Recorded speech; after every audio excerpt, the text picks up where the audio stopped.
Welcome.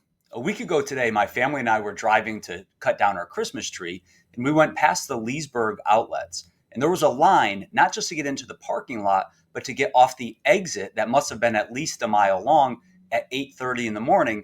And it got me thinking about consumer spending and what people are spending heading into the holiday season. So I thought it'd be helpful to take a look at the state of the consumer. In doing so, of course, we're taking a look at averages, and everyone's situation is unique. And there is some credence to the idea of this K shaped economy, where the people who have resources are able to spend significantly, and the people who are struggling in this economy really have very little extra cash flow to spend. But we're going to be looking at the averages throughout this country of consumer spending and the state of individual personal finances. We begin by looking at retail sales, which are an important measure of consumer spending. And we see that overall retail sales have grown by 4.3% year over year, with non-store sales growing at 6%, which are about in line with the historic average. While most of that spending, fortunately, comes from savings, there has been an increase in consumer debt. What we see here is household debt service. So this is the percent of income that people spend to service their debt. And on the right-hand side, we show that it has increased in recent years, but is not at especially elevated levels, and it's just approaching the historic average.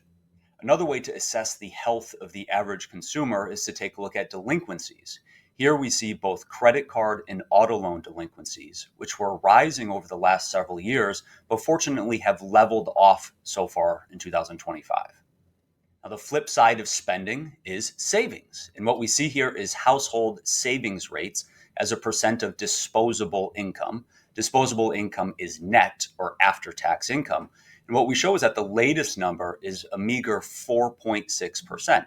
So this suggests that people save just 4.6% of their net income on average. The health of the consumer is one data point among many that we use in assessing the strength of the economy and the impact that that will have on the markets. But far more important is what your personal savings and spending rate should be. And oftentimes we find it's best to work backwards. So we begin with what is your after-tax income, then what is the savings rate that's needed to reach your goals, and then what you do with the money after that is up to you. Thanks for watching. Enjoy today.